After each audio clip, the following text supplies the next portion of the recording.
Los periodistas. Los periodistas.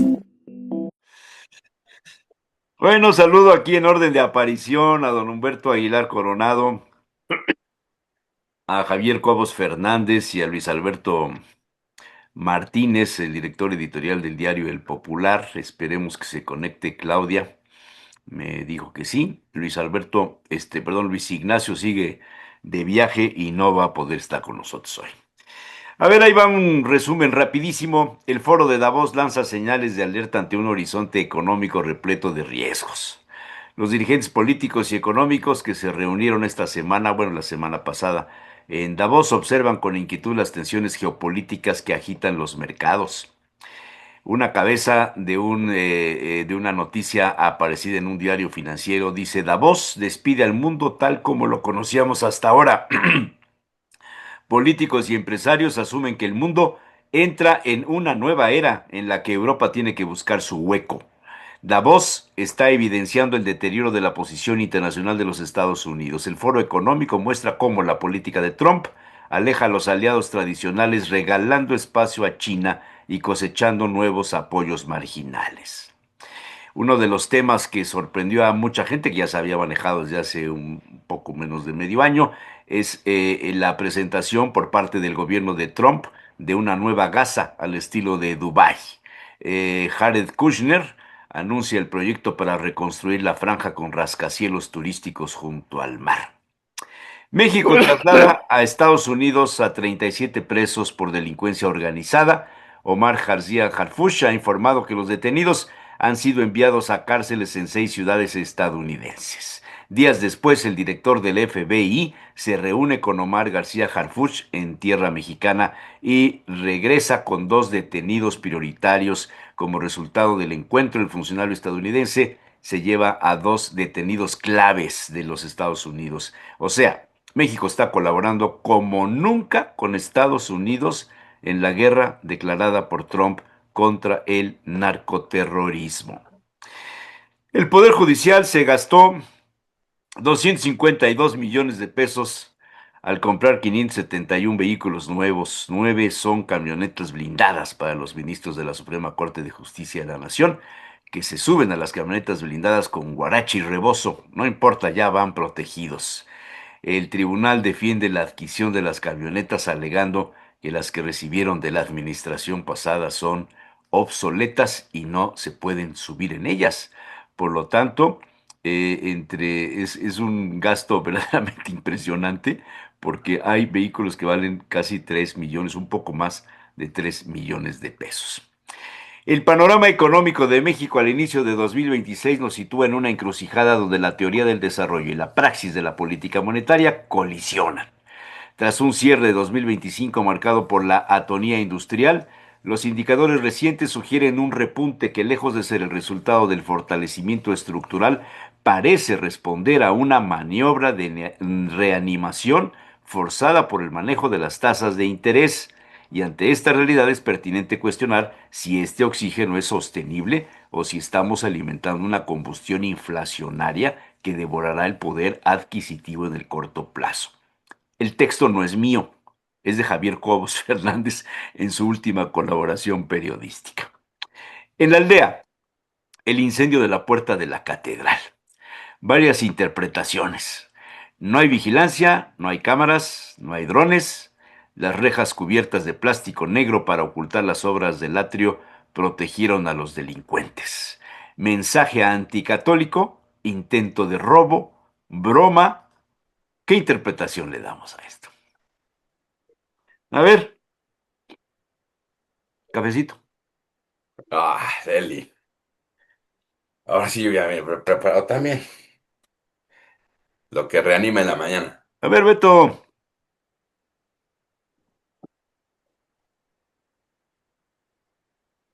Tu micrófono, Beto. Me parece que el tema central entre las relaciones entre México y Estados Unidos, lo has dicho con todas sus letras, parece ser que este gobierno es el que más coopera Eh, con Trump eh, precisamente para esta lucha. Pero me parece que hay asignaturas pendientes todavía. La exigencia es narcopolíticos. y todavía no hay respuesta sobre ello.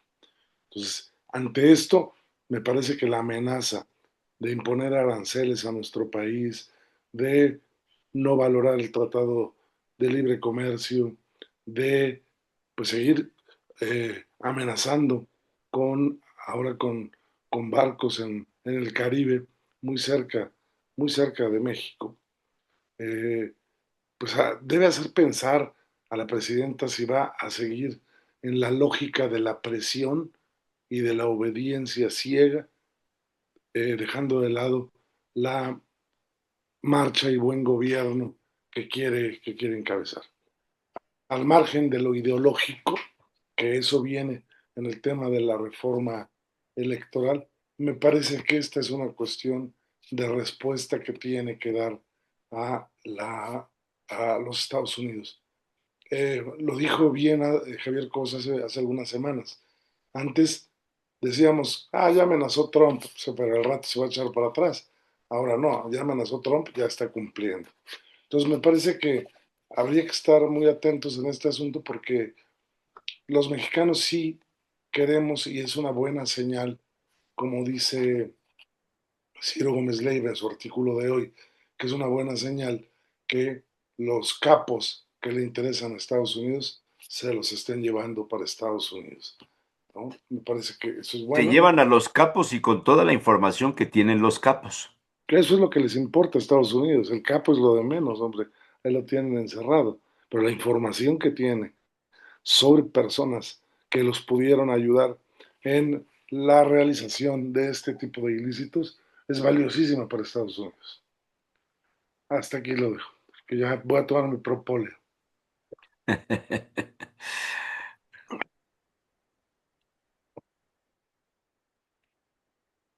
¿Qué? ¿Nadie Perdón. habla o qué? No, es A que ver, tenía yo mi micrófono cerrado, perdón. Oye, pues bueno, no puedo estar más de acuerdo con lo que comenta Beto. Efectivamente, parece que México está dando señales de cooperación. Cooperación, digamos, dentro de lo posible, sin llegar al límite de lo que realmente Estados Unidos quiere, que precisamente lo comentaba Beto hace un momento, ya es lo que Estados Unidos está pidiendo son narcopolíticos y peces gordos. Entonces, de alguna manera, ahora sí que vamos a cuentagotas con peces gordos. Los narcopolíticos, híjole, como que yo creo que México está tratando de decir, ¿sabes qué? Ahí te va este otro, porfa, no me lo toques porque sí piso callos dentro de mi propio grupo. Entonces yo creo que están mandando peces gordos, sí, sin duda, que están buscando en Estados Unidos, pero sí se están reservando todavía los más gordos, que son los que están involucrados directamente pues en el gobierno actual. O sea, Entonces a están esos, mandando a los que están detenidos o a los más buscados, como el caso del que se llevaron ahora recientemente del ajá, FBI, pero no están mandando a los protectores del crimen organizado. yo creo que cruzando los dedos, porque no se los pidan nuevamente de manera explícita para que no se vean obligados a cumplir. Y ni modo, van a tener que cumplir, porque ya, y como bien lo comentabas hace un ratito, Beto, ya hoy estamos en un escenario en el que las amenazas de Trump ya son creíbles porque ya demostró que sí tienen la capacidad de ejecución en determinado momento que le colmen la paciencia. Ya lo hizo. Y regreso, me gustaría regresar, antes de pasar al tema de precisamente mexicano, el que mencionaste para abrir boca, Jesús Manuel, El de el tema Davos, del foro de Davos, medición de poderes, por un lado, pero por otro lado el tema que creo que ahora sí que se vio a la mitad de la semana, miércoles, jueves, el tema de que después de lo que aquí habíamos platicado de la amenaza efectivamente de lo de los aranceles de Trump a Europa para el 1 de febrero y luego para junio, que la OTAN llegó a parar el balón, digamos, dijo, no, a ver, hubo la negociación precisamente de Trump con la OTAN, y hubo una como, ¿cómo te puedo decir? Divergencia en opinión entre quienes decían, oye, pues bien OTAN, pues de alguna manera, pues ya paraste el balón en cuanto a la parte de los aranceles, pero curiosamente, entre comillas, el propio Groenlandia dijo, yo desconozco las negociaciones de la OTAN con ¿cómo se llama esto? Con Trump respecto a Groenlandia. Y cualquiera diría, oye, pues te favorecieron, ¿no? Pero esa es una visión superficial, una visión un poquito más estratégica, es decir, oye, yo, Groenlandia, si están negociando a mi nombre, sin yo ser parte, en esta ocasión me favoreció. Pero si dejo o siento el precedente que no me importa, el día de mañana puede negociar y no precisamente a mi favor. Y entonces debí haber protestado en su momento y no tendría derecho a protestar después. No sé si me voy a entender con esa dinámica. Por eso es que Groenlandia protestó porque dijo, ¿a mí quién me preguntó? Y hay una razón jurídica por la que Groenlandia protestó en razón de que no se les tomó en cuenta la negociación OTAN con Trump en el tema de los aranceles y matizar el acceso de Estados Unidos a Groenlandia. Matizar en cuanto a qué. Ok, dice Trump, de momento no lo tomaré como un anexo de Estados Unidos, solamente vamos a negociar mi acceso a las bases a la base militar específicamente que tenemos de Estados Unidos en Groenlandia, que se llama Pitufik, una base militar espacial muy importante porque es precisamente la puerta de entrada, es como la caseta de vigilancia del fraccionamiento de Trump. Es la caseta de vigilancia en donde le avisan si vienen proyectiles o no vienen proyectiles. Por eso es tan importante Pitufik en Groenlandia. Entonces, bueno, negoció al final del día que se pudiera, digamos, ingresar libremente a la base militar, por un lado. Por otro lado, se negoció también que tuviera acceso, y esa es ahí la parte más peliaguda del asunto, acceso a las tierras raras. En un momento, si quieres, platico un poquito más sobre el tema de las tierras raras. Las tierras raras están divididas, digamos, como en dos tierras raras. Las tierras raras ligeras, que son las más comunes, y las tierras raras pesadas, que son las menos comunes. Curiosamente, Groenlandia tiene mucho más que el promedio de cualquier otra región de tierras raras. Su composición de tierras raras pesadas es por encima del promedio de cualquiera de los otros yacimientos de tierras raras en términos de tierras raras pesadas, que son fundamentales para la industria militar, balística, radares de detección, etcétera. Por eso es tan importante para Estados Unidos tener acceso a las tierras raras. Pero resulta que hay una ley que se llama Ley de Autogobierno de 2009, que es precisamente bajo la cual se rige el gobierno de Groenlandia y su relación con Dinamarca. Se llama Self-Government Act de 2009. Esa ley de autogobierno de 2009 define fundamentalmente los roles que le corresponden en el gobierno a Dinamarca y a Groenlandia. La parte ¿cómo se llama esto? Eh, política exterior, defensa, seguridad nacional, le corresponde regirla a Dinamarca. Mientras que la decisión, gestión, ingresos que tienen que ver con el suelo y el subsuelo, le corresponde la decisión a Groenlandia. Por eso es que brincó. Porque dije, al momento que se pactan, y por eso es que hago todo este entramado, al momento que se pacta el alto a los impuestos, esa condición de que Estados Unidos pueda entrar a su base militar, con lo cual Groenlandia no tiene ningún problema porque dentro de su Self-Government Act se establece que en temas de defensa nacional y ¿cómo se llama esto? Fundamentalmente defensa nacional, y relaciones internacionales, el que manda es Dinamarca. Pero sobre las tierras raras está perfectamente claro en el capítulo 1 y en el 3 y en el 2, perdón, artículo 3 del Self-Government Act, que todo lo que respecta al manejo, gestión e ingresos de tierras raras se maneja en Groenlandia. Y a Groenlandia nadie le preguntó. Para Básicamente. mí es un asunto del imperialismo del siglo XXI, donde tres naciones, tres líderes, Estados Unidos, Rusia y China, se reparten el mundo y por eso Davos habla de este asunto de que se terminaron lo que conocíamos, lo que estaba en la vieja era, se terminó. Y esto estoy totalmente convencido de que ya no tiene vuelta de hoja. Para mí este asunto ya está como cantado, ya está cantado. Mm. Y así como pues, Ucrania no puede hacer nada, absolutamente nada, por defenderse y está a expensas de los deseos de un presidente Trump y de los intereses que tiene Putin, pues Groenlandia está en las mismas circunstancias. Entonces acudimos al establecimiento de un nuevo orden mundial, eso no podemos cerrar los ojos. Y a partir de eso, búsquenle las respuestas que quieran, los argumentos jurídicos, que si la geopolítica, que si las tierras raras, que si las tierras, como quieras llamarles. Todos son los intereses macroeconómicos de un poderoso presidente de los Estados Unidos que atiende de esa manera a la política Monroe de hace 200 años. Sí, Jesús Manuel, aquí, bueno, de entrada no, creo que hacer un análisis tan profundo como Javier lo hace con la experiencia.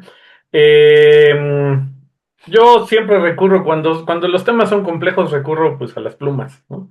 Creo que hay autoridades que tienen mucho más que decir. Y aquí recurrí y les recomiendo a María Martínez Bascuñán, española, eh, analista política de muchos, escribe en El País. Hoy sacó, bueno, hoy o ayer sacó, porque lo leí hoy en la mañana para prepararme. Sacó un artículo que se llama La obscenidad de Davos, ¿no? En un resumen, y queda claro, dice, a ver, el mundo, en efecto, viene un nuevo orden mundial y además estamos pasando por el momento más abyecto de la geopolítica en el mundo, ¿no? Entre esta convivencia obscena, ¿no? Entre la devastación de Gaza, ¿no? Y por el otro lado, pues la reconstrucción, este negocio, estos hoteles, o sea, estamos ya en el punto de la abyección, vamos a construir hoteles encima de algo que básicamente Sí, destruimos a plomazos. sí, sí, sí, sí, O sí. sea, y eso es este Y primer mira, elemento o sea, de abyección. Israel nos limpió el terreno Y nosotros llegamos. bombardeando. Y ahora Pero nosotros llegamos y vamos a levantar grandes edificios al estilo de la Riviera francesa o de lo que tú quieras para generar un polo turístico. y aquí Mariam también dice, a ver, es que este nuevo poder, ¿no? O sea, los gringos, ¿no? Particularmente Estados Unidos, ya llegamos al punto en el que la política, pues ya está sometida, porque hoy ya no se intenta buscar, ya no se busca convencer, ya no se busca, maquillar, no es totalmente abyecto, hice esto, voy a hacer esto y háganle como quieran, ¿no? O sea, estamos en Correcto. este momento de elección. Entonces ya no hay una posibilidad, la ONU por supuesto queda pues como el chinito nomás milando, ¿no? ¿Por qué? Porque en realidad pues ya no hay una intención, ¿no? Ya ahora es nada más maquillar con lenguaje técnico, lo plantea también ella, ¿no? O sea, vamos a convertir gestión, inversiones, ¿no? Ya, nos olvidamos totalmente de derechos. Luego, este otro punto que también apuntaba, ¿no? Que tiene que ver con que pues ya no es necesario, o sea, los países ya no van y denuncian, ¿no? Es decir, a ver, está pasando esto, yo alzo la mano y estoy en contra de que pase esto en Gaza. Hoy lo que toca es decir, bueno, como ya no puedo hacer nada, la ONU tampoco me ayuda en hacer mucho, y como países no tenemos alternativa, lo único que tratamos es no legitimar. Nos hacemos para atrás, damos un paso para atrás, ¿no? No firmamos, no asistimos, tratamos de no financiar, y esa es la forma en la que se está comentando. Entonces me parece que lo que comenta Mariam es esta abyección tremenda que estaremos viviendo en el mundo en este nuevo cambio de orden, en donde ya todo mundo, particularmente los que tienen más intereses, más poder y más armas, pues harán lo que quieran, y eso está bien, bien complicado. Y además, con otro detalle, Europa tiene que volver a buscar la manera de solucionar sus propios problemas porque queda ante el desamparo de los Estados Unidos. O sea, el nuevo orden termina con la protección que se dio después de la Segunda Guerra Mundial. Claro, la OTAN y todo este asunto. Exacto. Ahora, yo solo tengo una duda ahí. ¿Qué papel jugará el Imperio Británico? ¿Alguien se atreve a comentarlo? Javier. Yo estaba viendo a Beto que está a punto de No, Beto está durmiéndose. No, Ah, ya. enciende tu micrófono, si no, no nos Pues enteramos sí, de nada. estoy tosiendo, entonces Ah, Ah, ya, ya. mejor prefiero ir. bueno, total, no les interesa el tema del Imperio Británico, pero para mí ahí hay un asunto clave que pudiera despertarse en un determinado momento. El otro asunto que no mencioné, hace una semana dije de la firma del Mercosur, la Unión Europea con el Mercosur, y a los pocos días unos tribunales limitaron la firma y desconocieron el tema y otra vez las cosas volvieron a estar en negociaciones. Pero bueno, ¿les parece que entremos a los asuntos nacionales? La Suprema Corte, la compra de las camionetas, la austeridad de la 4T nuevamente es un ejemplo de vida. Otra vez. Mira, yo en este tema, la verdad es que lo he escrito y lo he dicho muchas veces. El problema no es que tengan ese tipo de camionetas los ministros. No es de ahora, es de siempre. Siempre los ministros han tenido ese tipo de camionetas. El problema es que llega esta decisión inmersa en el escándalo de funcionarios, diputados y dirigentes de Morena que recién acaban de regresar de vacaciones y que los agarraron a todo lujo en diferentes partes del mundo, incluido al hijo de López Obrador. Eh, es una falsedad que las camionetas hayan estado obsoletas, porque cuando se entregan vehículos a otra administración, y a mí me tocó recibir los vehículos de la administración del PRI cuando nosotros llegamos a gobernar, la administración Cedillo, la verdad es que nosotros no tuvimos necesidad de cambiar camionetas y nos quedamos con las camionetas que nos habían dejado. Una gran Cherokee, por cierto, me tocó a mí negra como subsecretario de Gobernación. No estaba blindada y bueno, pues ustedes saben que yo nunca tuve escolta cuando estuve en Gobernación, porque a los ministros hay que sumarle todo lo que ocupa. Todavía no se ha aclarado los 90 asesores que tiene el presidente de la Corte. Y esos asesores cuestan y cuestan mucho dinero. Y se les otorgan autos también, cuesta mucho dinero. Entonces se cae a tierra el argumento de que la reforma judicial fue para ahorrarle dinero a los mexicanos. Ese es el punto central. Claro, evidentemente, porque todo el mundo se está dando cuenta que Sí. los ministros del pueblo, pues ya les gustó subirse al barco, ¿no?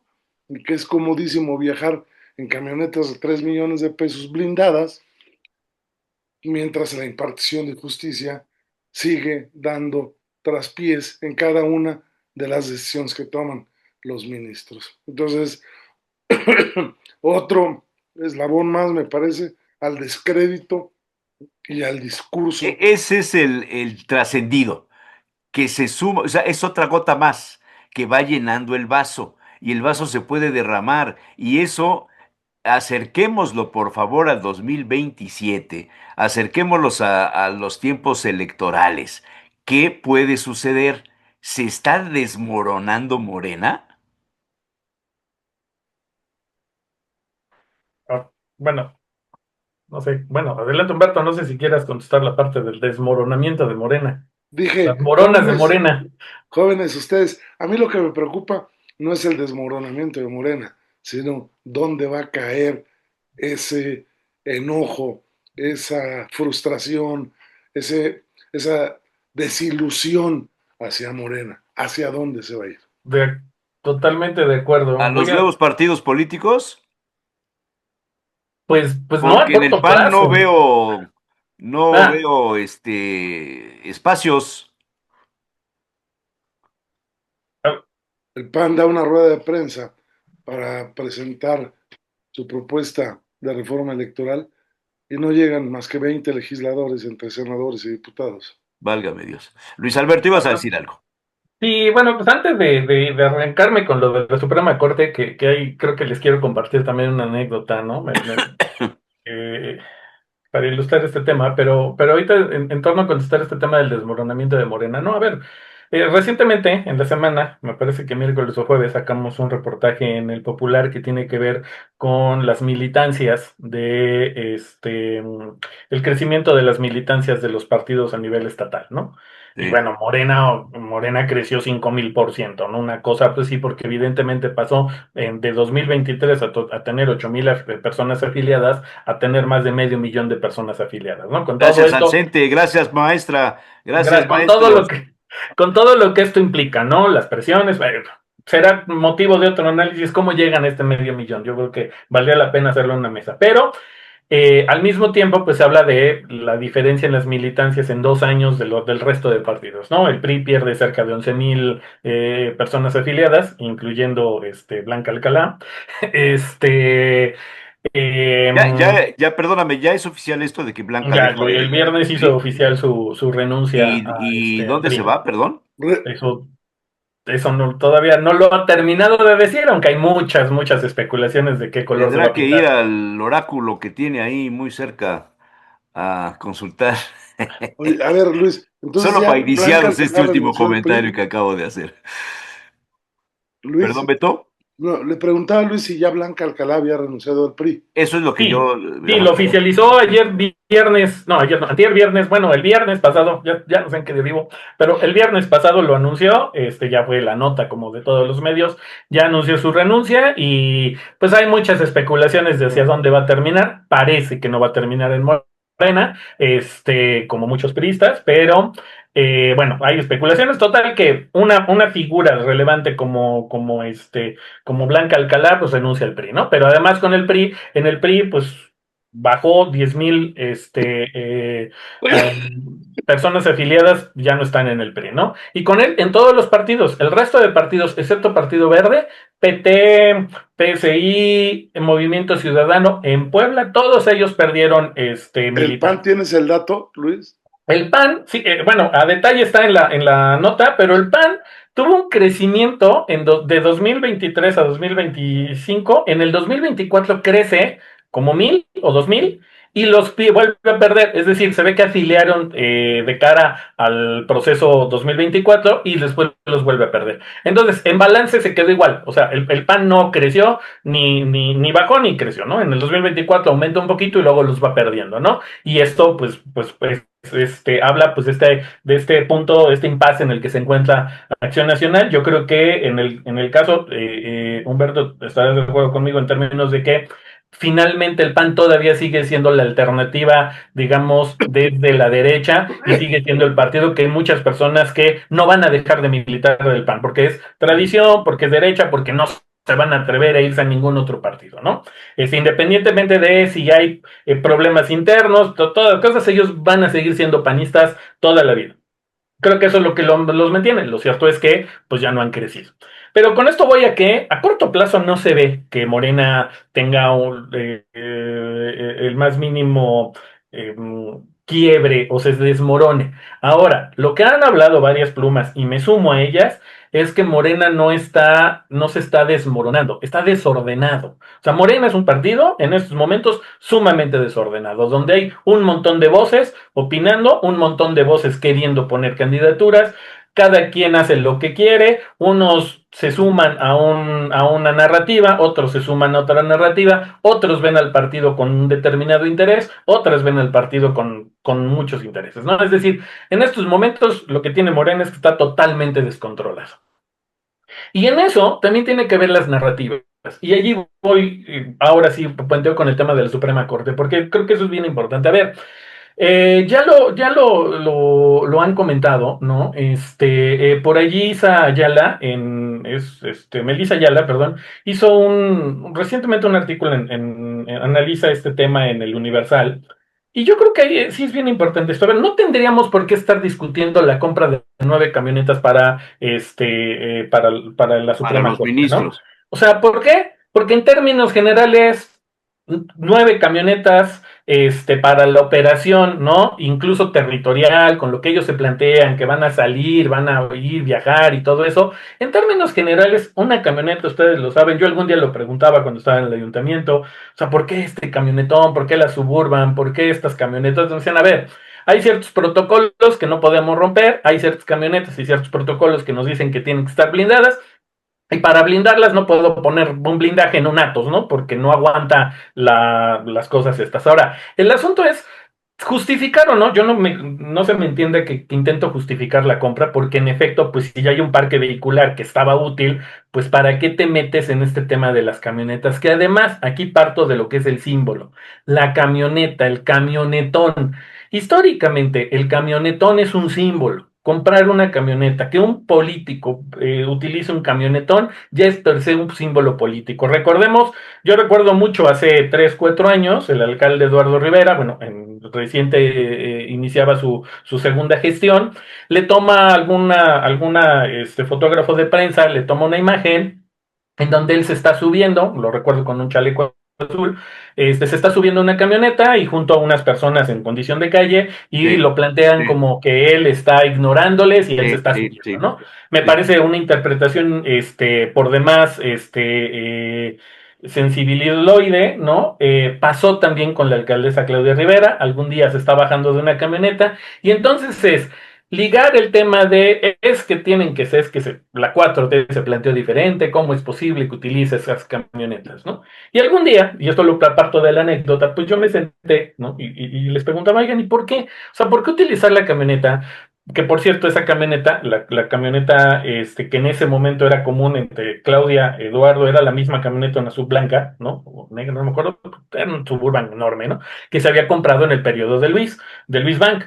Ambos decidieron no venderla. Pues es un camionetón que tiene que cumplir los estándares que para el ayuntamiento, para el estándar y lo que plantea la normatividad al interior, pues la persona que figura en la presidencia municipal tiene que estar en un vehículo que le garantice seguridad a ella y a su equipo porque las condiciones, ¿no? Es un tema normado que pues yo cuestionaba, bueno, pues cambien la norma, pero entiendo que es un proceso vía el cabildo, etcétera, ¿no? El chiste es que hay una norma que dice que a ciertas figuras se les tiene que garantizar mayor seguridad y por lo tanto estos vehículos tienen que mantenerse. Lo que ambas partes, lo que me pareció que coincidieron tanto Claudia Rivera como Eduardo Rivera en su momento es que dijeron, bueno, pues si hay una camioneta que cumple esas características, pues no compro otra. Decisión salomónica si uno se plantea que quiere mantener un discurso de austeridad. Sin embargo, lo que afuera se diga siempre va a ser criticado, ¿no? Es decir, si una persona está en un vehículo blindado, por lo tanto, per se está siendo oneroso, per se está lejano del pueblo. ¿Por qué? Porque así hemos acostumbrado a la ciudadanía a ver la relación de las y los políticos con las camionetas. Sabiendo todo esto y que además las y los ministros que hoy llegan a la Corte vienen a través de un discurso de austeridad, siempre se planteó, a ver, la necesidad de cambiar el modelo actual de impartición de justicia en el país y particularmente la Suprema Corte tiene que ver con abandonar la narrativa de el gasto excesivo. Ese era Todos el esos principio ministros por el cual gastan 1 millón de se pesos. sugirió O sea, el la dinero. narrativa principal es, a ver, están gastando mucho, yo vengo y voy a gastar menos. Ese era el principal elemento, narrativo más importante. Cuando alguien toma la decisión de hacer una compra, en el planteamiento de el vehículo está viejo, el vehículo no da y todo eso, no piensan que existe ya una narrativa con la que esto va a generar un impacto. Ayer, antier, bueno, no, recientemente también, la Suprema Corte emite un documento por demás innecesario e inocuo en donde dice, a ver, no, todo lo hicimos bien, todo lo compramos siguiendo los protocolos, siguiendo la normatividad y en apego totalmente a una disciplina financiera, ¿no? Sí, además, una camioneta de esas condiciones vale eso, ¿no? El asunto es que es reactivo y la Suprema Corte actúa de forma reactiva a algo que pudo haber prevenido, ¿no? En realidad nosotros tendríamos que estar hablando de qué han hecho, qué han logrado, qué se ha logrado en poco tiempo, qué es lo que han implicado, y eso tiene que ver otra vez con los símbolos. A ver, cuando Andrés Manuel llega a la presidencia, lo que primero que hace es salirse de los pinos. Cuando él se sale de los pinos, lo que hace es un elemento simbólico de hay un cambio. Dependientemente, ¿por qué? Porque a corto plazo ningún gobierno puede hacer un cambio efectivo.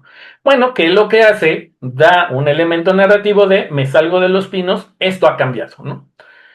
Yo creo que con el tiempo se tiene que ir viendo para la ciudadanía, pues cuando yo elegí, sí, en este caso ya electos, yo ya elegí a una autoridad, lo que tengo que hacer es puentear con ellos que no me eligieron y decirle, mira, si tú votaste por mí, lo estoy haciendo. Si tú no votaste por mí, de todos modos, mira, lo estoy haciendo. Le estamos hablando a las dos. Eso es lo que empieza. Hoy la Suprema Corte me parece que no. Y ese es uno de los temas que la 4T, con esta asunto de que lo ganan todo, ¿no? Tengo 500,000 de afiliados en Puebla y tengo millones de afiliados en todo el país.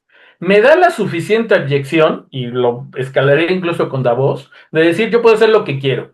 Ya gané y voy a llegar a hacer lo que quiero. Ya gané, prometí y voy a hacer lo que quiero. Me vale gorro, ¿por qué? Porque hoy yo soy el nuevo orden, yo soy la 4T, voy a hacer lo que quiera y por lo tanto no tengo que justificar narrativas. Es lo de las camionetas, lo del dispenso de Noroña, lo del hijo de Andrés Manuel, me parece que todas ellas son el resumen de lo mismo, que tiene que ver con la abyección a partir de la legitimidad. Y esta abyección creada a partir de la legitimidad es consecuencia de un partido movimiento que no está teniendo orden. No existe ya un orden ético dentro de Morena, no existe un orden político dentro de Morena y por lo tanto cada quien está haciendo lo que quiere. Y eso, pues, a quien finalmente termina perjudicando, pues siempre es a la ciudadanía. A ver, lo que estás diciendo me deja la idea de que no hay un jefe político o jefa dentro de Morena que ponga orden. A nivel, o sea, está lleno de jefes. El problema es que Morena tiene tanta gente que está lleno Bueno, de jefes. no hay un gran jefe, no hay una gran jefa. En los estados, las y los gobernadores son los jefes, más o menos. A nivel nacional, la dirigencia nacional no ha logrado una verdadera legitimidad y control sobre el ejercicio de Morena en todo el país, ¿no? Los elementos, los comités municipales están muy desordenados, porque todos tienen un discurso común que es el obradorismo y se han sujetado todavía entre el discurso ético del obradorismo. No robar, no mentir, no traicionar. Como discurso. Y eso es lo único que tienen en común. Repetirlo es utilitario repetir el discurso obradorista, pero de allí a que exista un elemento de orden, digo, existió en su momento dentro de Morena una comisión de honestidad. No, no como tal hoy esa comisión de honestidad, si uno dice tal representante de Morena está en contra de los preceptos de Morena, ¿no? O del orden de Morena, pues no pasa nada. Su escuela de formación es verdaderamente ridícula porque no está generando verdaderamente un elemento de ciudadanía, ¿no? Entonces, pues no, en efecto, no hay orden, entonces cada quien está mandando lo que quiere. Muy bien, yo doy la bienvenida, se prolongó las intervenciones, pero Claudia ya está también desde hace rato, no sé si quieras comentar sobre este tema o te esperas a la siguiente o lo que tú decidas. Claudia, buen día. Muy buenos días. Y en este sentido, muy interesante, Luis Alberto, lo que planteas en los dos temas, ¿no? En el de Blanca Alcalá, que me parece que pues sigue la línea de renuncias de figuras importantes y que desfonda eh, en los estados al PRI, ¿no? El PRI cada vez es más chiquito. Estaba yo esta semana checando lo de un simulador parlamentario que nosotros hacemos y realmente yo recuerdo cuando empezó, bueno, pues hacíamos una proporción de cuántos legisladores tenía el partido en el Congreso y cada vez es menos, ¿no? Hoy otros partidos rebasan por mucho al PRI y aunado a ello, pues las diferencias que se dan con la dirigencia nacional e incluso con la dirigencia local y que han terminado haciendo que el PRI, ahora sí que los datos del PRI, de los votos nulos, de repente se encuentren, ¿no? Por un lado. Y por otro lado, esta cuestión de cómo está Morena, ¿no? Un tema que a mí me gusta es la institucionalización o desinstitucionalización de los partidos políticos. Y revisaba yo el caso de Veracruz y de Chiapas en las pasadas elecciones y cómo los propios candidatos que resultaron perdedores fueron los que apoyaron a candidatos de otros partidos, ¿sí? Y me llamaba la atención, por ejemplo, el caso de Veracruz, porque esto ha llevado incluso en estas cuestiones a que en algunos estados, Chiapas, por ejemplo, el candidato local en esas fuerzas, dependiendo de los candidatos, tengan más o menos votos con respecto a la candidata presidencial. Es decir, hay estados donde la candidatura presidencial no jala la candidatura local y la candidatura local llega a tener más votos, ¿sí? Y otros donde no, donde es la candidatura presidencial la que jala la dirigencia. Esto me parece interesante porque me parece que está golpeando a ciertos gobernadores más que a otros, ¿no? El caso de Veracruz me parece muy interesante, ¿sí? Por los problemas que se dieron después de la elección, ¿sí? Donde algunos autores como el Negro Cisneros o ellos apoyaron a candidatos o la jugaron con candidatos de otros partidos precisamente para eh, restar el poder de la gubernatura, ¿sí? Y me pregunto si esto porque siempre nos fijamos en Morena con las figuras nacionales, ¿no? Que son las que están más visibles, podríamos decir. Pero me parece que también en los estados esto es un problema que se está dando y que pues está abriendo un doble frente dentro de Morena y es lo que lo debilita, porque como lo decía Jesús Manuel, no hay un gran jefe y esto es lo que hace que en un momento dado pues tenga que reaparecer el expresidente, ¿no? Con algún mensaje o simplemente haciéndose visible para mandar un mensaje de que pues está vigilando todo, ¿no? O está al pendiente de todo porque no hay alguien o alguno que pueda mantener o meter líneas de orden, A ¿sí? ver, ¿no les parece, o Claudia en concreto, cada vez Morena se parece más al PRI, al viejo PRI? Pues es que Es el tiene a los viejo viejos PRI, priistas, ¿no? es el viejo PRI. Hay una infografía que alguien sacó por ahí en internet, y en alguna de las redes sociales, perdón, en donde van poniendo personajes, todo el traslado que hicieron, ¿no? Del PRI al PRD a Morena, del PRI a Morena, del PRI PRD Morena, PRI Movimiento Ciudadano Morena, pero, y los nombres los conocemos todos, desde López Obrador, Adán Augusto, Ricardo Monreal, Nacho Mier, este, Alejandro Armenta, hay cientos de nombres que en las figuras políticas importantes de Morena es el viejo PRI. Nada más que es ese viejo PRI que dejó el poder y que amenazó con regresar, aunque fuera por otro partido, con las mismas mañas, pero más potencializadas. Es decir, antes por lo menos se respetaban las instituciones. Ahora es esa mayoría, como dice bien Luis Alberto, tan grande, aunque sea una mayoría superficial y una mayoría eh, impuesta por el Consejo General del INE y el Tribunal, pero que ya ahora incorporaron un elemento más a su actuación. Si antes eran corruptos, nepotistas, poco transparentes, pero había cierto respeto a las instituciones y a la Constitución, ahora incorporaron el cinismo a su actuación política. Me dijo Luis Alberto que se iba a ir una hora después de iniciado el programa. Esto le calculo que son como 15 minutos todavía.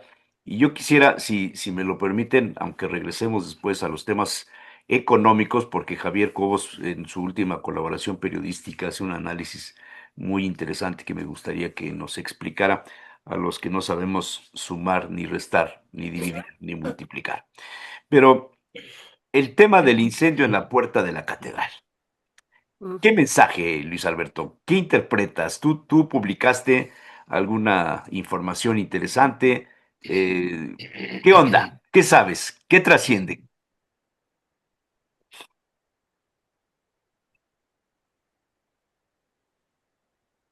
Perdón, me estaba yo muteado. Muchas gracias, Jesús Manuel. No sé más que lo que sabe la arquidiócesis. Fíjense que mi esposa me compartía ayer justamente un artículo que me recordó a Heróstrato, ¿no? Y me dijo, es que esto se parece mucho a lo de Heróstrato, y ignorante yo, pues fui y le pregunté a mi esposo, oye, ¿qué se trata, no? Y me dijo, bueno, a ver, Heróstrato, que además ya que creó, ¿no? Este complejo, eh, es un personaje que quemó el templo de Artemisa, y no de la Artemisa, sino el templo de Artemisa, que fue considerado en su momento pues una de las 7 maravillas del mundo antiguo, ¿no? Y básicamente el señor un día se despertó y dijo, yo quiero ser famoso, y no sé cómo hacerlo, ¿no? No era inteligente, no era sabio, ¿no? Y un día dijo, pues ya sé cómo me voy a hacer famoso, voy, le prendo fuego al templo de Artemisa y me quedo ahí junto, ¿no? Y ahí se quedó, esperando a que todo el mundo lo recordara, ¿no? El asunto es que, pues, en la ley, ¿no? Dijeron, ¿sabes qué? Como este fulano que quería era famoso, crearon una ley en donde dijeron, a este fulano nunca se le va a mencionar. Pero bueno, los libros de historia y los años pasan y con el tiempo lo logró, e incluso, pues, ya hay un complejo, ¿no? No sé si haya sido alguien que haya querido hacer esto, de decir, una fama, hacerlo porque quería, ¿no? Pero demuestra varias cosas, ¿no? Primero, a ver, incendiar la catedral como tal, mecánicamente creo que es muy complicado, y no porque lo haya yo estudiado, sino porque implica, pues, un entorno muy complejo. Pero a ver, sí creo que pone en el análisis lo que se ha hablado. A ver, no hay cámaras, yo no entiendo cómo un fulano es capaz de brincar esas puertesotas, ¿no? Esas rejas. Permíteme, permíteme, porque yo tengo aquí, yo publiqué Manual el de cómo día, meterse a la catedral de noche. multipliqué el día 28 de diciembre, 28 de diciembre, Día de los Santos Inocentes. Esta fotografía y otra que les pondré ahora, del plástico negro que Ujú. se puso en las rejas de la catedral. Ahí se ve la obra, está tapiado con madera, sí se ve, Sí. y por aquí esta otra, el lado de la 2 Ujú. Sur. Bueno, yo publiqué esto el 28 de diciembre y preguntaba yo por qué se estaba ocultando o tapando algo del atrio de la catedral. Y ahí es en donde yo creo que está el detalle de todas las responsabilidades. Están trabajando en el atrio de la catedral, están cambiando lajas o alineando, o vete a saber qué, o metiendo conductos eléctricos, lo que estén haciendo. No quieren que se vea lo que está pasando. Entonces cierran la vista externa, cosa que aprovechan los delincuentes para Claro. brincarse sin que nadie vea nada. Hasta ahí una interpretación. La segunda, ¿por qué la incendian? ¿Por qué le prenden fuego? ¿Es una broma? ¿Es un atentado contra cuestiones religiosas? ¿O es intentar demostrar que frente a la casa del presidente municipal no existe absolutamente ninguna vigilancia? Hay una ausencia, hay una laguna de vigilancia. ¿Dónde están las cámaras? ¿Dónde están las cámaras que están colocadas en el edificio del Sol de Puebla que apuntan a 4 puntos cardinales? No registraron nada. ¿Qué onda?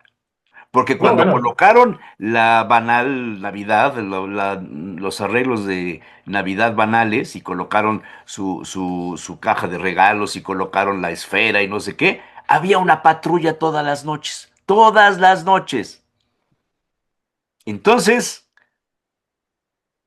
mira, Jesús Manuel, otra vez, o son símbolos, o Ajá. tenemos a un fulano que quiso hacerse famoso con la... O tenemos un bromista o tenemos símbolos. Si estamos hablando del tema de los símbolos, O pues es eso... mitad y mitad. Es que además, Jesús Manuel, a ver, sí, Puebla, con el estereotipo que ya tenemos, ciudad conservadora, preocupada por las iglesias, por Ah, supuesto que esto pero, puede ser un gran símbolo, ¿no? Decir, sí, voy a sí. incendiar la En la catedral época porque... del Pichón García Suárez hubieran organizado una manifestación contra los anticatólicos para ir a defender la fe cristiana. Esta es la foto más representativa. Acá se Ujú. ven los artefactos de agua y las lajas. O sea, están trabajando en el piso del atrio, lo cual tampoco nos debe de sorprender. A Pero ver, ¿por qué ocultarlo? A ver, yo creo que tiene que ver con estos tiempos también yo creo que tenemos estos tiempos de comunicación excesiva. Digo, también el Paseo Bravo hoy está lleno de, También tapizado está tapiado, de sí. esto.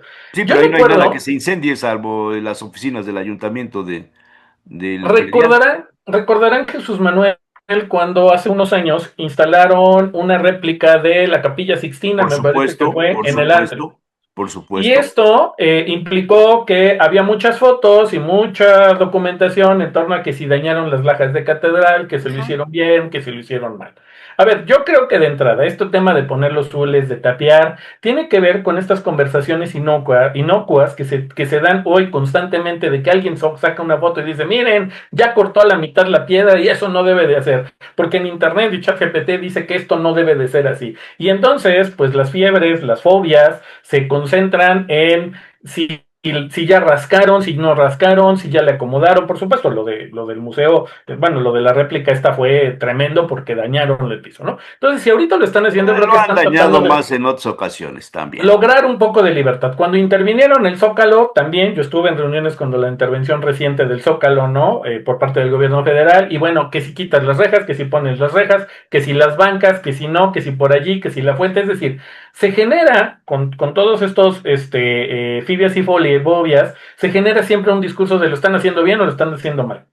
Yo creo que por eso hoy siempre deciden tapiar, ¿no? Ahora, que esto implique un mensaje político estaría muy grave. Sería muy grave que alguien con la intención de dar un mensaje político haga algo así, terrible, ¿no? Y segundo, lo que sí es que va a generar una discusión, va a generar hay un punto de partida a partir de esto que tiene que ver con la discusión de la vigilancia en el centro histórico y particularmente la vigilancia, o sea, si alguien se atreve a meterse a la catedral e incendiarla, pues ya puede pasar cualquier cosa, ¿no? Entonces, creo que eso debe, lejos Estas son fotos del diario El Popular, la parte baja de la puerta norte, la que da hacia la 3 Oriente, para los que no se ubiquen bien. Y esta es una foto de hasta dónde llegó el incendio, o sea, llegó hasta la cerradura.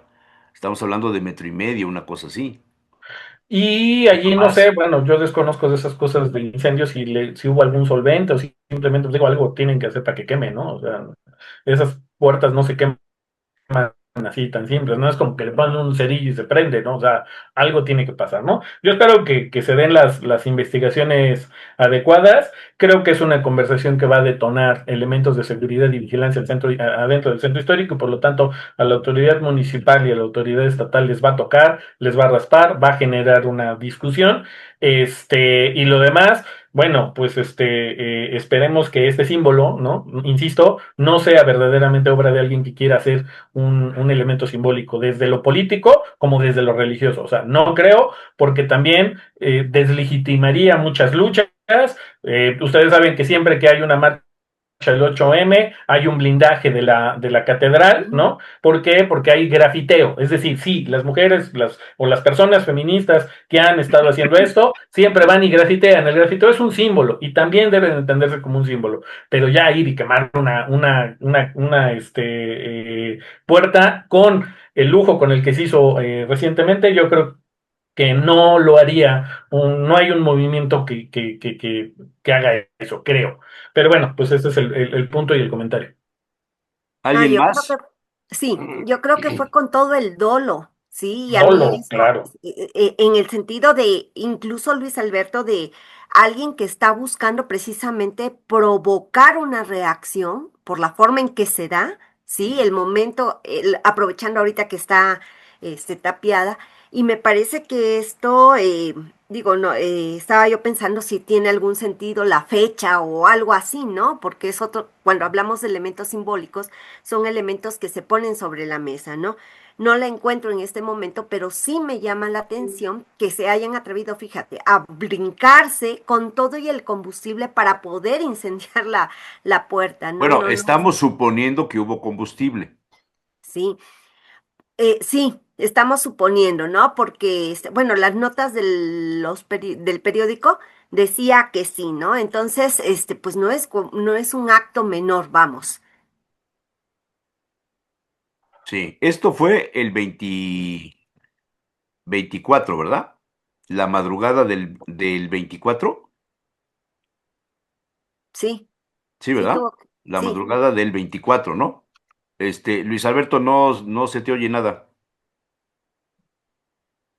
Sí, esto fue de viernes para sábado, La lo madrugada que del implica que 24. si uno quisiera, si alguien quisiera que esto fuera, digo, fue mediático, impactó, pero digamos, de viernes para sábado es el día en el que menos atención mediática Sí, existe hubiera en sido todos de lados. domingo para lunes y Domingo hubiera para tenido lunes mayor es toda la impacto. nota, ¿no? Correcto, O de sábado para domingo esa es todavía más correcto, fuerte la correcto, nota, ¿no? correcto.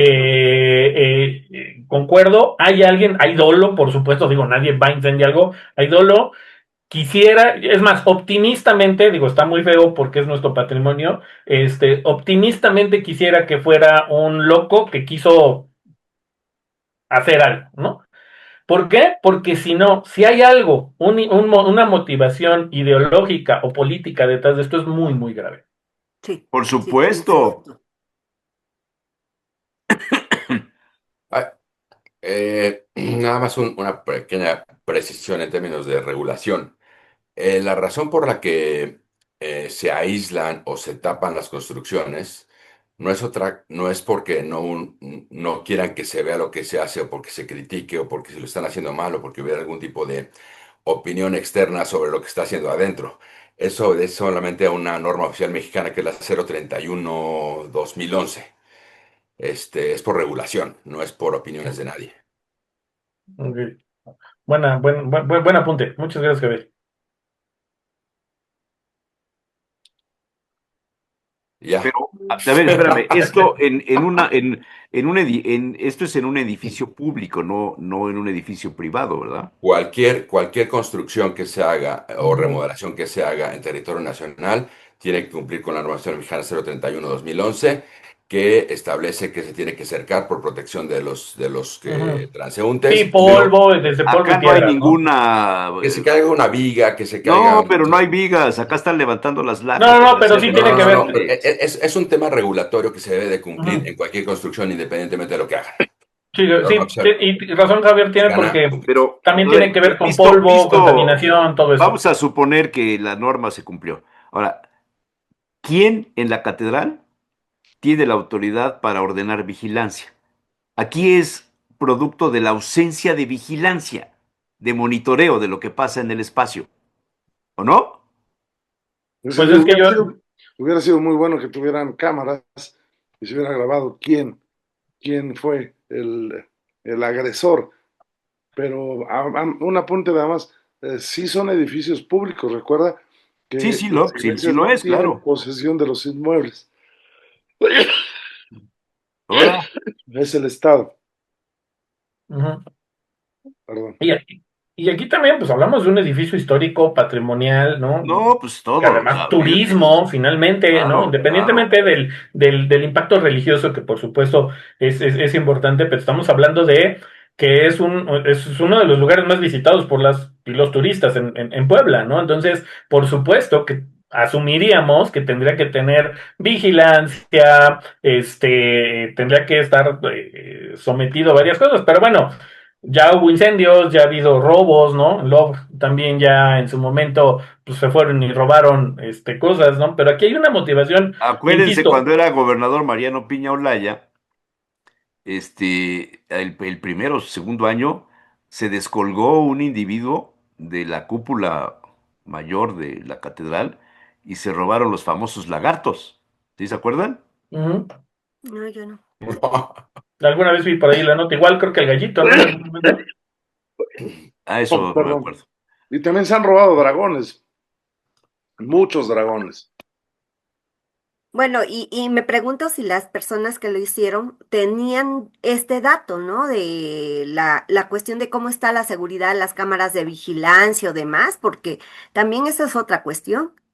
A ver, podríamos reflexionar sobre la trascendencia real. O sea, ¿es un asunto que debe ocupar a la opinión pública? ¿Es un asunto que merma el liderazgo de la autoridad municipal? Mm, Yo creo que ¿O sí debe de trasciende al ocupar. municipio, va más allá, va al estado, va a la propia arquidiócesis que no tiene la capacidad de monitorear lo que sucede en los espacios? Creo que pasa a traer a todos. Primero porque pues es que Vas a es una traer a nota todos. importante. O sea, es una nota importante. El incendio de la, o sea, el punto central de la ciudad incendiado, ¿no? Con todo lo que eso significa. Y por supuesto que pasa a traer a la arquidiócesis porque decir, a ver, oye, ¿por qué no pediste cámaras de seguridad? ¿Por qué no has tenido diálogo con el Estado, con el municipio para garantizar elementos de seguridad? O sea, allí habla y pasa a traer a la arquidiócesis. Pasa a traer a los ayuntamientos, particularmente el Ayuntamiento de Puebla. ¿Por qué? Porque genera decir, oye, pues ¿dónde estaban? Hay como 300 patrullas todo el tiempo. Entonces, ¿qué pasó? ¿Cómo se logró esto, no? Al Estado porque le pasa a traer en la conversación y estoy seguro que en unos minutos en la conferencia De lunes. gobernador pasará esto, se estará comentando, ¿no? Sí, Entonces, pero es un asunto que le compete al Estado, o sea, es decir, al Poder Ejecutivo del Estado, o está más radicado en la ciudad. Es que estamos hablando a 100 metros del Palacio Municipal. Ah, no, no, bueno, sí, bueno, bueno, en términos regulatorios, esa es seguridad pública y le corresponde por constitución al municipio. De acuerdo, sí. Entonces el ayuntamiento. Le va a pasar a traer porque probablemente pues, el gobierno del estado diga, oye, pues es que es turismo, es que es símbolo, el gobernador seguramente va a tener algo que decir, y insisto también a la arquidiócesis, ¿no? Es un tema que se vuelve interesante por el impacto que es la catedral, ¿no? En el centro de la ciudad, ¿no? Y ya. Patrimonio histórico también es Patrimonio otro de los histórico. elementos. Bueno, ¿leyeron el comunicado del arzobispado? No. Ah, Condenaba sí, o sea, condenaba también este, a ver, El el hecho. atentado. el texto es interesante. El texto es interesante, se los enseño, porque me lo mandaron, si es que esta cosa se abre. No sé qué está pasando con mi computadora que de repente se como que se atora. Bueno, mientras lo analizas, ¿Será? les No, ahí agradezco está. mucho a Ahí está, todas, ahí está, ahí todas. está, ahí está, ahí Me está. tengo que retirar, Jesús Manuel. Les Muy agradezco bien. mucho. Cuídense Gracias, mucho. gracias Un Luis. gusto, como siempre, platicar con ustedes. Gracias. Dice, comunicado sobre los actos vandálicos sufridos en la Catedral de Puebla. O sea, el arzobispado califica de actos vandálicos, ¿eh? Por este medio, la Arquidiócesis de Puebla lamenta profundamente los actos vandálicos ocurridos la madrugada de este sábado 24 de enero de 2026 en una de las puertas de la Santa Iglesia Basílica Catedral de Puebla, misma que es patrimonio espiritual, histórico y cultural de la humanidad. Al parecer, a eso de las 2 a.m., dos individuos ingresaron al atrio de la catedral saltando las rejas por el lado del Zócalo, para luego aproximarse a la puerta de dicho lado e iniciar un incendio. Las unidades de protección civil, bomberos y policía acudieron al lugar e ingresaron al atrio para mitigar el incendio. Al momento no hay detenidos. La iglesia angelopolitana agradece a las autoridades del Estado por la pronta intervención para apagar el fuego ocasionado y a la vez reitera su llamado constante a ser artesanos de la paz y de la reconciliación y a regenerar el tejido social. Como señaló el señor arzobispo el pasado jubileo de la esperanza, la puerta santa que abrimos es signo de la misericordia de Dios que nos acoge y nos perdona. Por tanto, cada una de las puertas de la catedral es signo de unidad y al ser muy queridas para los poblanos merecen consideración, respeto y cuidado. Este es el comunicado oficial del arzobispado. Acto vandálico. Lo que comentaba hace un ratito, Luis Alberto, en el mejor de los casos es una mala broma, es una mala travesura, es un acto vandálico, como lo define el comunicado. Al final del día, yo sí quisiera nada más resaltar el tema que comentaba hace un momento, o sea, el tema de la vigilancia, seguridad y si se encuentra en flagrancia, detención, es de gobierno municipal. precisamente porque la seguridad está desde a nivel constitucional asignada al gobierno municipal en ese tipo de circunstancias. Pero no debía la Entonces, catedral tener cámaras, bueno, sí, como tú no tienes debía cámaras en tener tu casa y yo tengo en la sensores, mía. sensores que te presenten una alarma cuando esto sucede. No, sería deseable, pero ya seguramente no la tienen. Digo, evidentemente no. Beto, ¿quieres decir algo? Me parece que sí, yo coincido con el comunicado de la arquidiócesis, es un acto vandálico, sin duda alguna.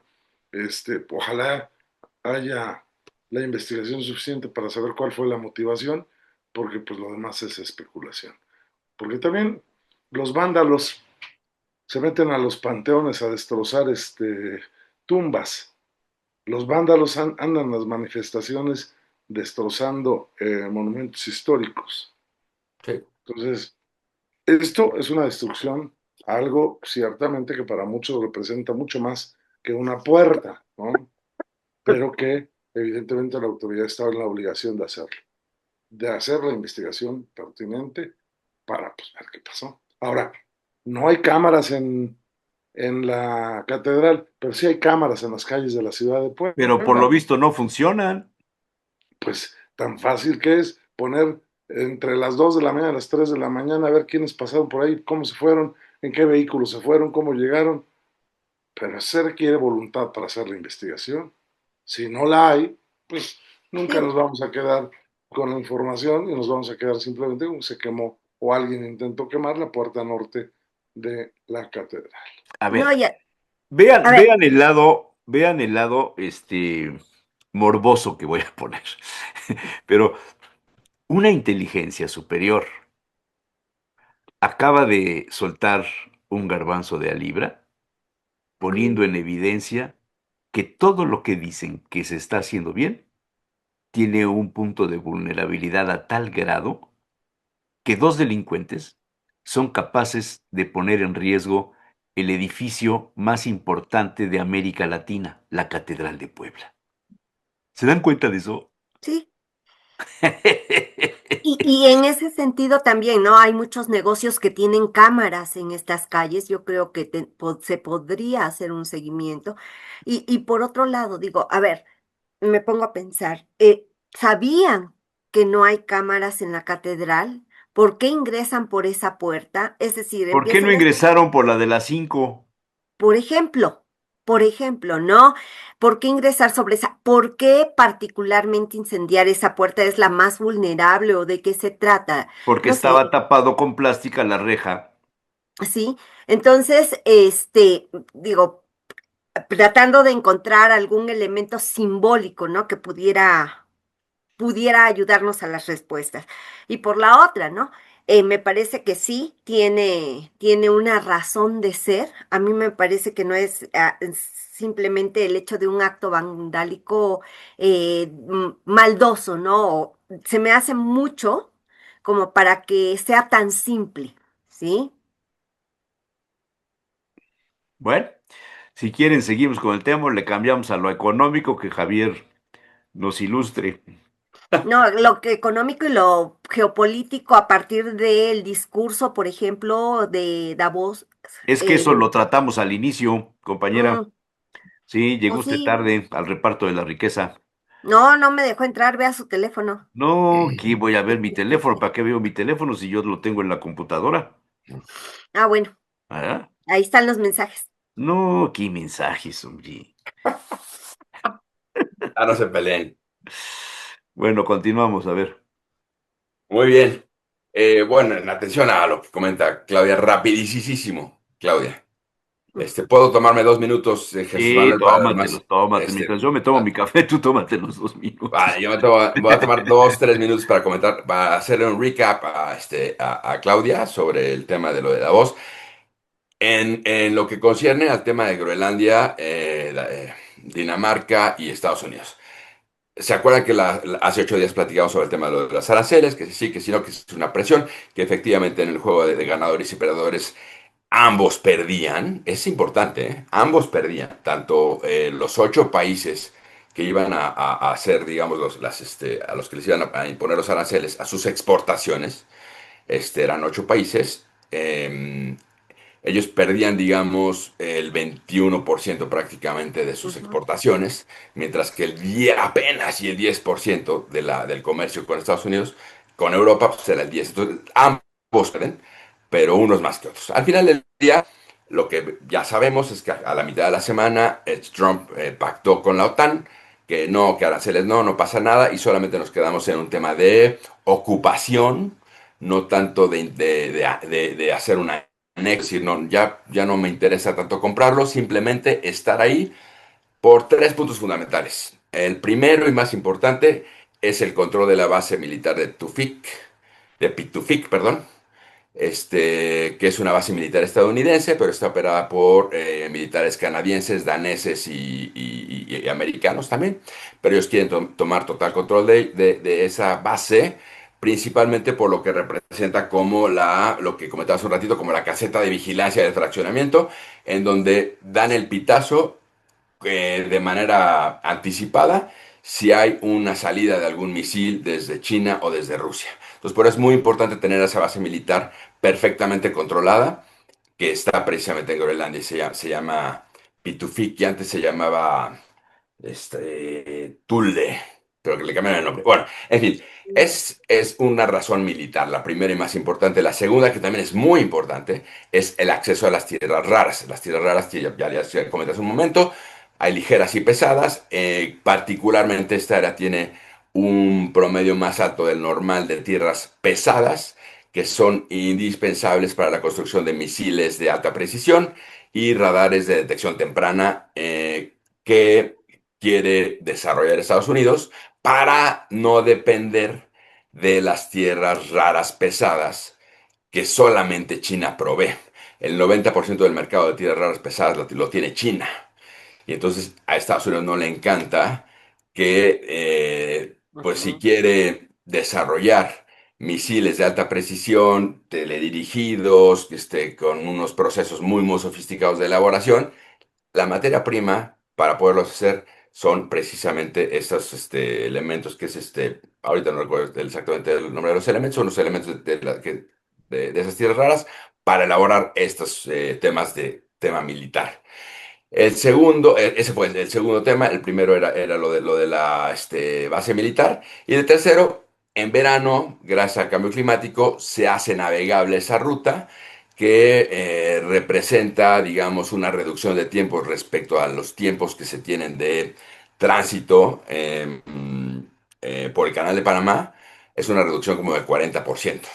El hecho de poder transitar por el Ártico en lugar de por el Canal de Panamá para comerciar con Asia. El Entonces caso son de las la tres razones, Malaca del otro lado. ¿vale?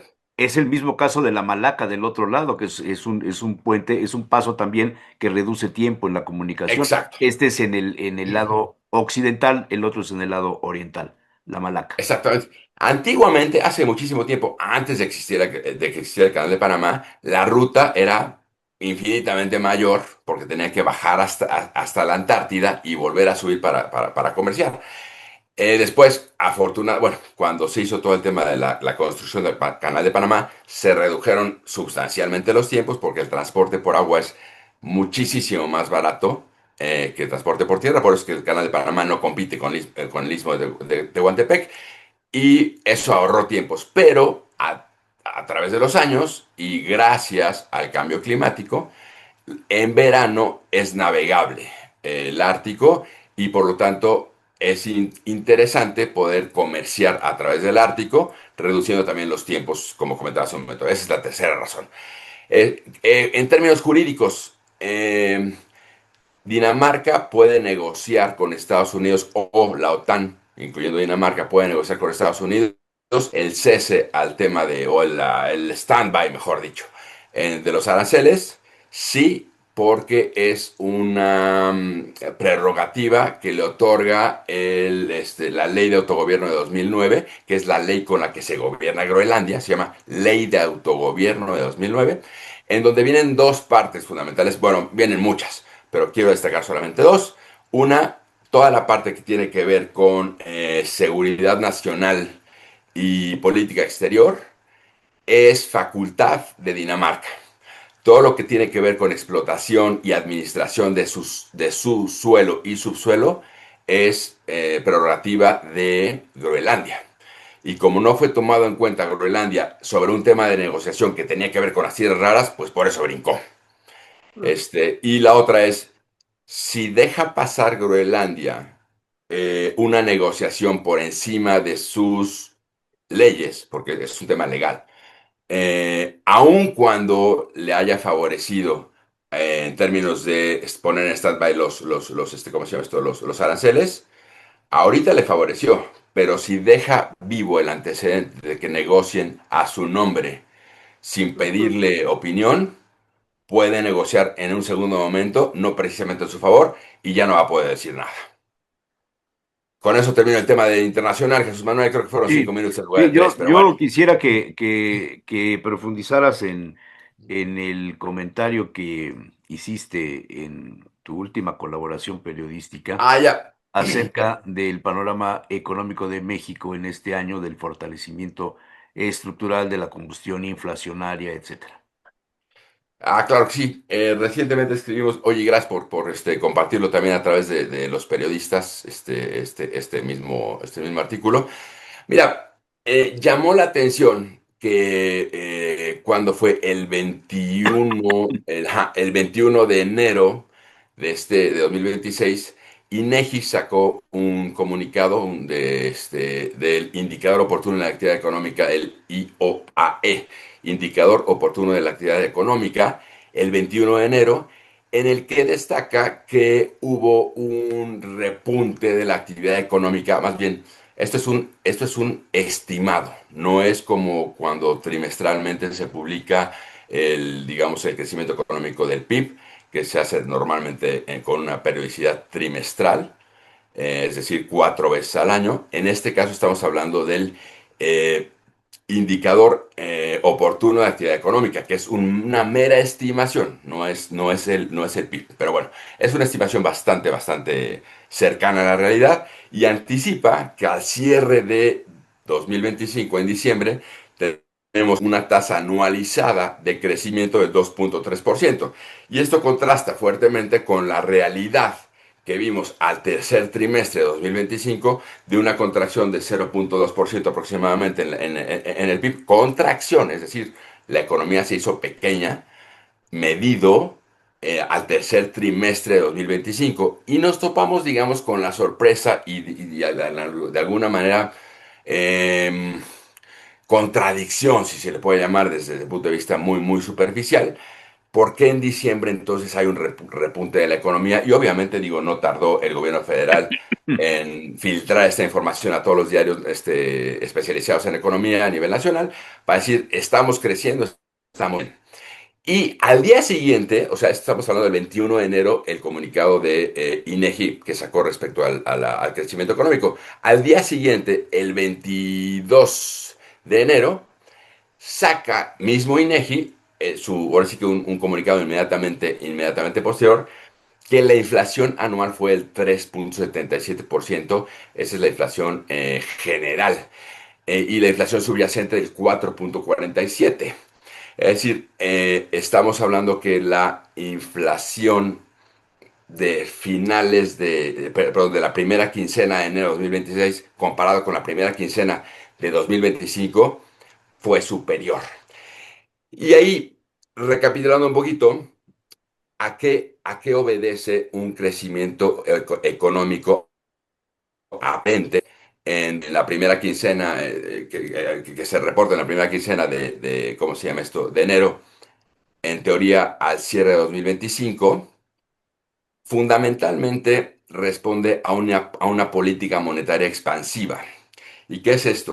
En los últimos 15 meses hemos visto que Banco de México ha venido recortando la tasa en un cuarto de punto de manera sistemática, de modo que de niveles de alrededor de 11,25% hace un año aproximadamente, hoy estamos en niveles de 7%, Probablemente incluso se recorte un cuarto de punto más por ahí de junio, cuando la Fed recorte también, porque tiene intenciones de recortar su tasa. ¿Qué es lo que pasa? Al momento que, y ahí viene el efecto, ¿por qué un recorte de tasa impacta en el crecimiento económico? Al momento que tú recortas tus tasas, generas dos efectos.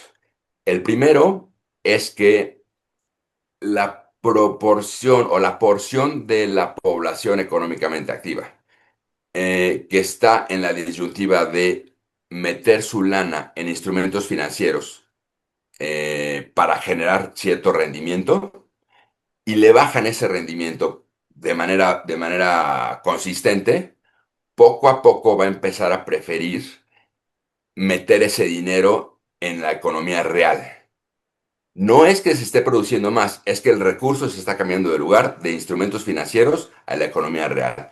Pero un efecto un poquito más perverso es que al bajar la tasa de interés, en este caso de manera consecutiva en los últimos 15 meses hasta llegar prácticamente a 7% anual en el último reporte, estás abaratando el crédito. Eso no digo que esté mal.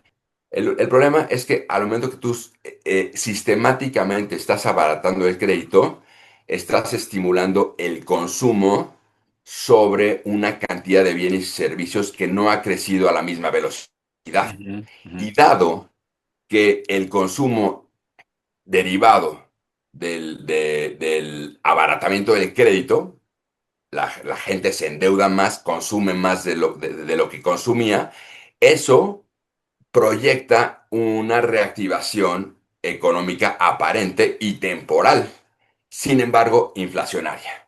¿Por qué? Mm. Porque a la velocidad a la que se incrementa el consumo, no es la misma velocidad a la que se incrementa la disponibilidad de bienes y servicios.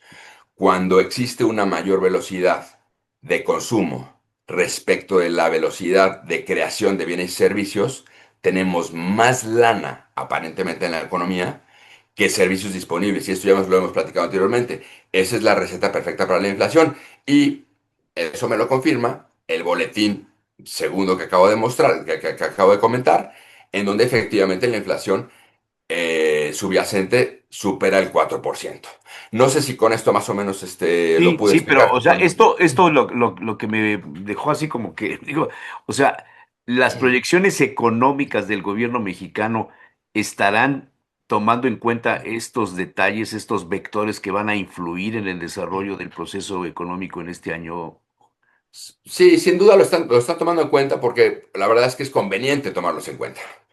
Yo creo que vamos a terminar con un crecimiento económico ya cuando se confirme el cierre del del último trimestre, del cuarto, valga la expresión, de 2025. Vamos a terminar con un crecimiento probablemente del 0,1%, cosa que, pues bueno, pues la población está creciendo a una tasa superior a eso, la inflación está creciendo a una tasa de alrededor del 4% y la economía está creciendo al Sí. 0%. En Muy términos bien. reales, pues no Un, estamos creciendo. un, un tema que creo que nos debe de interesar, a lo mejor es de paso.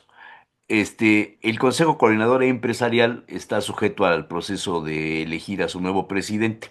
Y Ujú. el sábado 24 de este año, el Consejo emite un comunicado donde dice: el Consejo Coordinador Empresarial de Puebla C, a través de su comité electoral, informa que este sábado 24 de enero de 2026 recibió una carta por parte del maestro Herberto Rodríguez Regordosa, en la cual hace del conocimiento su decisión de declinar a su aspiración para dirigir al CSE Puebla. Este comité electoral confirma la recepción de esta carta. Atentamente, Jorge R. Espina Reyes, presidente del comité electoral del CSE Puebla. Se retira Herberto Rodríguez Mm. de la contienda. ¿Qué interpretación podemos darle? Si es que hay una interpretación. No sé, yo creo que midió bien sus posibilidades, Midió bien sus posibilidades. yo creo. O sea, que no tuvo suficientes votos, ¿quieres decir? Ujú. Sí. Mm. Sí, porque, digo, desde el principio se mencionaba como el candidato más fuerte a Pablo, ¿no? Este, ¿Pablo? ¿Cuál Pablo? es uno de los candidatos, ¿no, Pablo? Ok, ok, ok. Sí, sí, sí. Y ciertamente Herberto manifestó su posición o su aspiración días después o semanas después que los otros dos. Mm. Pues bueno, otra interpretación no tengo. ¿Nadie tiene otra interpretación? No, a mí de entrada me da esa impresión, ¿no? De que tal vez alguno de los candidatos está mejor posicionado, incluso me da la idea de que pueda apoyar a alguien, ¿sí? No lo Ya, sé. dijo que declina a favor de, no me acuerdo quién. Sí, y en ese sentido, bueno, pues ante como se plantea el panorama que nos ha platicado Javier, pues también es importante, ¿no? ¿Cuál es la postura que va a tener el sector empresarial ante lo que se viene este año? A ver, ¿el Consejo Coordinador tiene necesidad de existir? ¿Está cumpliendo con la función? ¿O ya es nada más un sitio donde se reparten unos a otros, se van cuidando para proteger los intereses económicos de quienes están ahí? ¿O realmente tiene una función, una necesidad de ser? A ver, yo, Comento esto porque recientemente me vi sujeto ahí a una información de jóvenes estudiantes de preparatoria que a través de un convenio firmado precisamente con estas instituciones van a hacer una jornada laboral de 15 días, de 3 semanas en comercios de Puebla, que Oye, Jesús forman Manuel, parte. probablemente un poquito respondiendo a tu pregunta, ¿eh? Ajá. Mira, no recuerdo en dónde leí así de pasadita. Ujú. Seguramente tú lo habrás leído. La verdad es que yo no recuerdo muy bien. Pero por ahí leí que alguien declaró, no recuerdo quién, que el CC no estaba representando realmente los intereses de los empresarios en Puebla. Lo escribió la reportera periodista especializada en el tema Rubí Soriano. Ah, a ver, lo he leído. Pues bueno, probablemente es una de las razones. Está O bien. sea, o sea, si yo estoy pensando en voz alta, ¿no? Pero bueno, si yo me voy a aventar por la candidatura a la presidencia o dirección o como se llame de un organismo así, y la percepción es que no, pues, no representa los intereses de los empresarios, que supuestamente es la ujú. razón de ser, pues me quita un poquito las ganas, ¿no? Ujú. Digo, es una mera especulación, ¿eh? Aquí sí no tengo datos. ¿Y hasta dónde tu margen de maniobra también? ¿Sí? La Pues relevancia del organismo.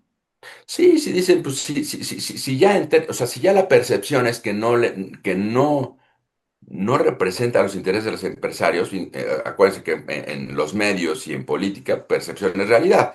Si la percepción es que ya no representa, independientemente de si los representa o no, si la Ujú, percepción es que ya no los representa, pues ¿qué hago ahí, no?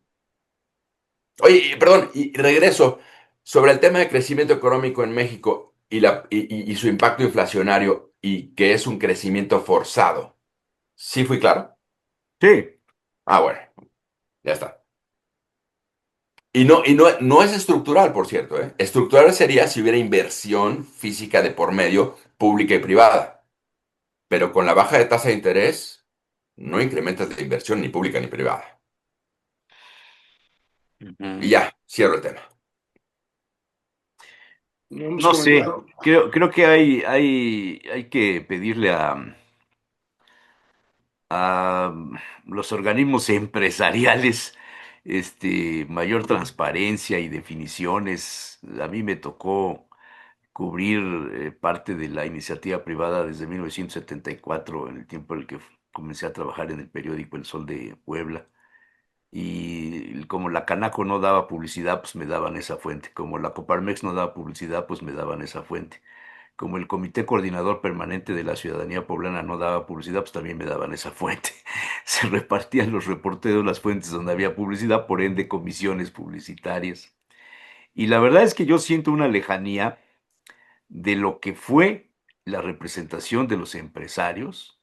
Siento una lejanía de personajes como don Abelardo Sánchez Gutiérrez, a quien tuve el gusto de tratar muchas, muchas, muchas veces, o de Gerardo Pellico, o de Otón Necoechea, Uy, o de Jorge Zárate Montaño en la Canacintra, etcétera. O sea, creo que hay una gran distancia.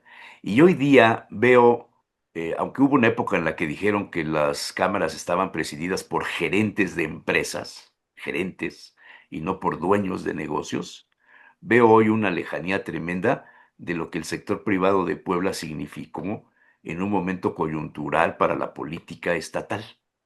Hoy los veo muy alejados de las ideas, vamos a decirlo así, de la ideología no quiero decirlo porque ya entraríamos en otros detalles, pero de la idea del sentido social de la iniciativa privada. sí, cuando yo llegué a Puebla me llamaba la atención, digo, yo vengo de un lugar muy pequeño, pero el papel que jugaban los empresarios y posteriormente el papel que jugaron los empresarios de Puebla en el Sí, contexto nacional. sí, Sí, sí. que Sí. fue otra de las cuestiones, llevaban la batuta, ¿no? ¿Cuántos Ujú. representantes empresariales nacionales salieron de Puebla? Y me parece que esto se fue desfigurando y con todo respeto, me parece que muchos se fueron alineando más en el ámbito de los negocios a las líneas políticas que había, ¿no? Particularmente lo ubico a riesgo de equivocarme eh, desde Manuel Bartlett, ¿sí? Me parece que dejaron de ser combativos. Yo puedo contar historias. Yo ahí no tengo datos, pero lo que Yo veo, sí. Y voy a pasar a traer a mucha gente con el comentario. Nomás voy a soltar un poquito.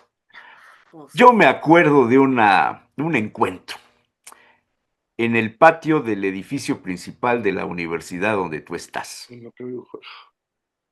Yo bajaba de ver a mi amigo Vicente Pacheco, que en paz descanse, que lo quise mucho, y me daba trabajo de imprenta. Yo tenía en aquellas épocas una imprenta.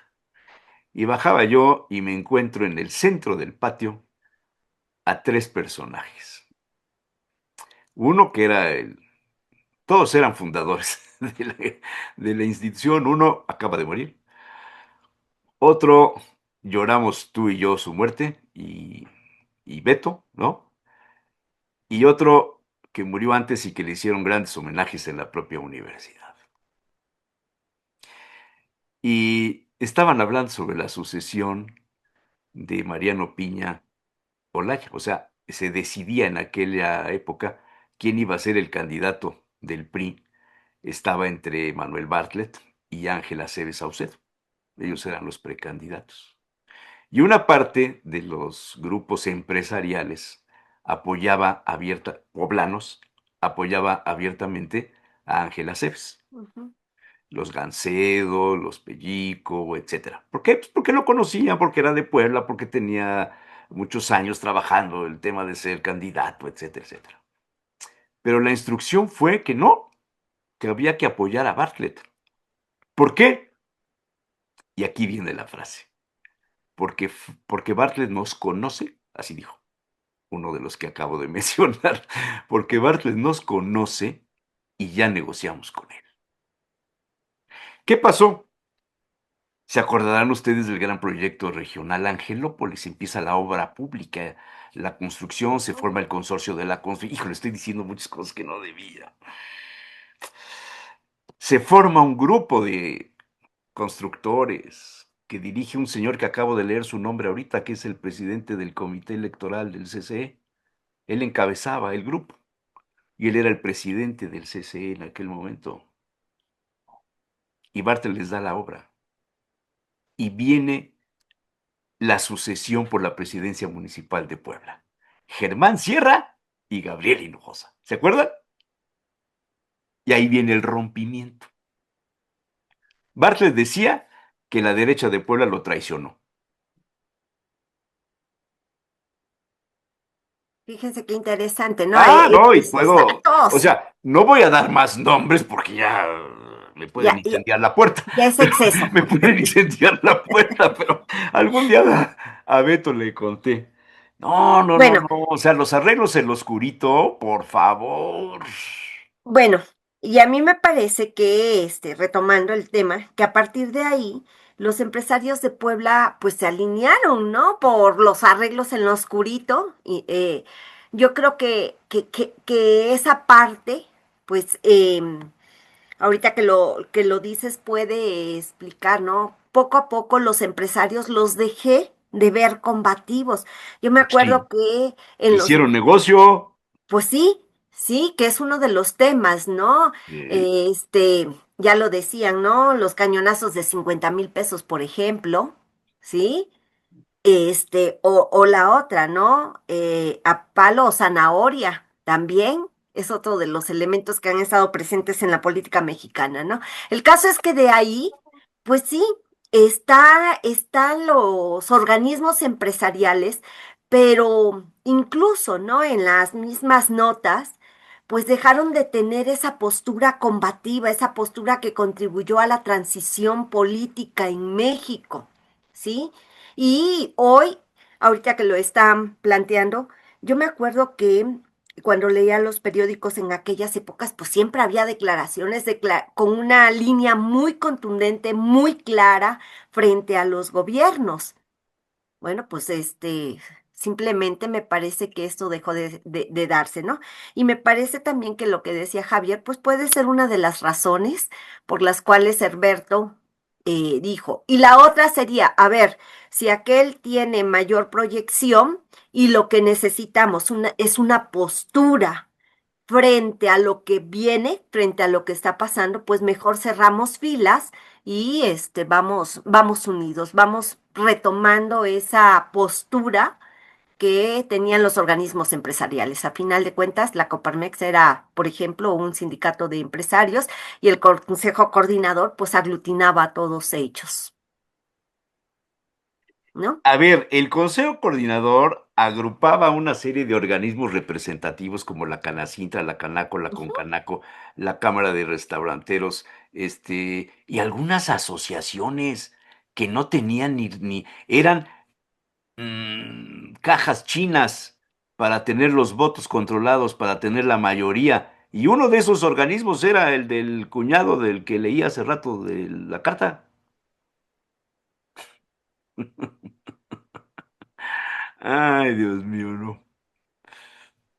Sí. Beto se acordará muy bien de eso. En fin, Oye, muy, muy interesante la anécdota, Jesús Manuel. hombre, y si te cuento Bueno, toda, las un anécdotas, día diría que nos yo. sentemos a comer, que quedamos de vernos y no nos hemos visto, te cuento la historia completa. No, no, no, me dejaste picado con todo el seguimiento que hacías precisamente de las conexiones del Consejo Coordinador, el posicionamiento de Manuel Bartlett, a quién le dio la obra. En aquel momento, Y ajá. en la casa de Gerardo Pellico se reunían, no, ya no voy a contar nada, mejor, ahí la dejo. ¡Ah! Otro ¡Qué día con un chiste! tequila. Bueno, bueno. Bueno, El pues tema si de no esa tienen asignación otra de cosa, eso. ya nos vamos. ¿Tienen algo más o ya nos vamos? No, yo ya me voy. Ya te vas. Claudia, Pero no, muchas gracias. Que Javier, tengan muchas buena gracias. semana. Espero que Saludos. nos veamos la próxima semana. Creo que el grupo que estamos formando ahora después de 8 años, un saludo a José Manuel, que Rodoleda nos mandó mensaje de felicitación la semana pasada. ¿Sí lo vieron? Sí, Sí, sí, sí, nos sí. oyó, nos oyó. Saludos, José Manuel, te recordamos y te extrañamos. Muchas gracias.